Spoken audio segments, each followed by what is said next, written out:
आज मैं इस कहानी में बताऊंगा मित्रों कि जब रावण सीता का अपहरण करके लंका के अशोक वाटिका में रख देता, तब माता सीता दुख से कातर और राम के वियोग में आंसू बहाती हुई सीता के पास जाकर रावण बोला, शोभने, अब उस राज्य से च्युत दीन तपस्वी राम के लिए अश्रु बहाना व्यर्थ है। राम में इतनी शक्ति कहाँ है कि यहाँ तक आने का मनोरथ भी कर सके। तू उसे विस्मृत कर दे।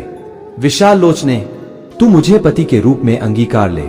समुद्र से घिरे 100 योजन विस्तार वाले अपने इस राज्य को मैं तुझे अर्पित कर दूंगा। मैं जो तीनों लोकों का स्वामी हूँ, तेरे चरणों का दास बनकर रहूंगा। मेरी समस्त सुंदर रानियां तेरी दासी बनकर रहेंगी। समस्त देव, दानव, नर, किन्नर जो मेरे दास हैं, तेरे दास बनकर रहेंगे। तेरे पहले के दुष्कर्म तुझे वनवास का कष्ट देकर समाप्त हो चुके हैं और अब तेरा पुण्यकर्म ही शेष रह गया है। अब मेरे साथ यहाँ रहकर समस्त प्रकार के पुष्पहार, दिव्य गंध और श्रेष्ठ आभूषण आदि का सेवन कर। सुमुखी, तेरा यह कमल के समान सुंदर, निर्मल और मनोहर मुख शोक से पीड़ित होकर शोभाहीन हो गया है। मुझे स्वीकार करके उसे पुनः शोभायमान कर। धर्म और लोकलाज का भय निर्मूल है। यह सब मात्र तेरे मिथ्या विचार है। किसी सुंदरी का युद्ध में हरण करके उसके साथ विवाह करना भी तो वैदिक रीति का ही एक अंग है। इसलिए तू निःशंक होकर मेरी बन जा। मैं तेरे इन कोमल चरणों पर अपने ये 10 मस्तक रख रहा हूँ, मुझ पर शीघ्र कृपा कर। रावण के इन वचनों को सुनकर शोक से कष्ट पाती हुई वैदेही अपने और रावण के बीच में तिनके का ओट करके बोली, हे नराधम, परम पराक्रमी, धर्मपरायण एवं सत्य प्रतिज्ञ दशरथ नंदन श्री रामचंद्र जी ही मेरे पति हैं। मैं उनके अतिरिक्त किसी अन्य की ओर दृष्टि तक भी नहीं कर सकती। यदि तूने मुझे बलपूर्वक मेरा अपहरण किया होता तो अपने भाई खर की तरह जनस्थान के युद्ध स्थल पर ही मारा गया होता, किंतु तू कायरों की तरह मुझे चुरा लाया है। तेरे इस अनर्गल प्रलाप से ऐसा प्रतीत होता है कि अब लंका सहित तेरे विनाश का समय आ गया है। तू इस भ्रम में मत रह कि यदि देवता और राक्षस तेरा कुछ नहीं बिगाड़ सके तो राम भी तुझे नहीं मार सकेंगे। उनके हाथों से ही तेरी मृत्यु निश्चित है। अब तेरा जीवन काल समाप्त प्राय हो चुका है। तेरे तेज, बल और बुद्धि तो पहले ही नष्ट हो चुके हैं, और जिसकी बुद्धि नष्ट हो चुकी होती है उसका विनाशकाल दूर नहीं होता। अरे राक्षसाधम, तू महापापी है, इसलिए मेरा स्पर्श नहीं कर सकता। तूने कभी सोचा भी है कि कमलों में विहार करने वाली हंसिनी क्या कभी कुक्कुट के साथ रह सकती है? तू मेरे इस संज्ञाशून्य जड़ शरीर को बांध कर रख ले या काट डाल, पर मैं कलंक देने वाला कोई भी निंदनीय कार्य नहीं कर सकती।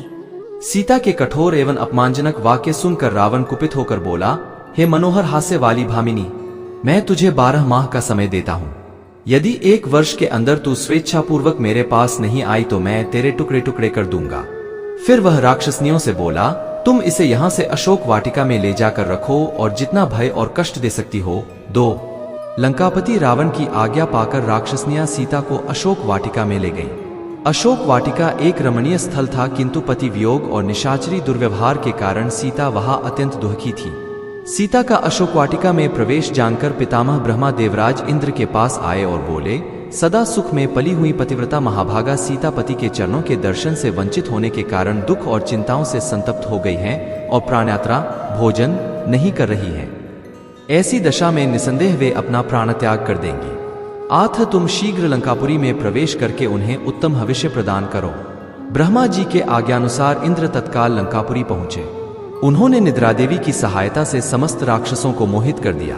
फिर वे सीता के पास जाकर बोले, हे देवी, आप शोक न करें। मैं शचीपति इंद्र राम की सहायता करूंगा। मेरे प्रसाद से वे विशाल सेना लेकर समुद्र पार करके यहाँ आएंगे। आथ तुम इस हविष्य को स्वीकार करो। इसे खा लेने पर तुम्हें हजारों वर्षों तक भूख और प्यास संतप्त नहीं कर पाएंगे। शंकित सीता ने उनसे कहा, मुझे कैसे विश्वास हो कि आप देवराज इंद्र ही हैं? इस पर देवराज इंद्र ने समस्त देवोचित लक्षणों का प्रदर्शन करके सीता की शंका का निवारण कर दिया। विश्वास हो जाने पर सीता बोली, यह मेरा सौभाग्य है कि आज आपके मुख से मुझे अपने पति का नाम सुनने को मिला। आप मेरे लिए मेरे श्वशुर दशरथ और पिता जनक के तुल्य हैं। आपके हाथों से इस पायसरूप हविष्य, दूध से बनी हुई खीर को स्वीकार करती हूँ। यह रघुकुल की वृद्धि करने वाला हो। इस प्रकार से इंद्र द्वारा प्रदत्त हविष्य को खाकर जानकी भूख प्यास के कष्ट से मुक्त हो गईं और देवराज इंद्र राक्षसों को मोहित करने वाली निद्रा के साथ देवलोक को चले गए।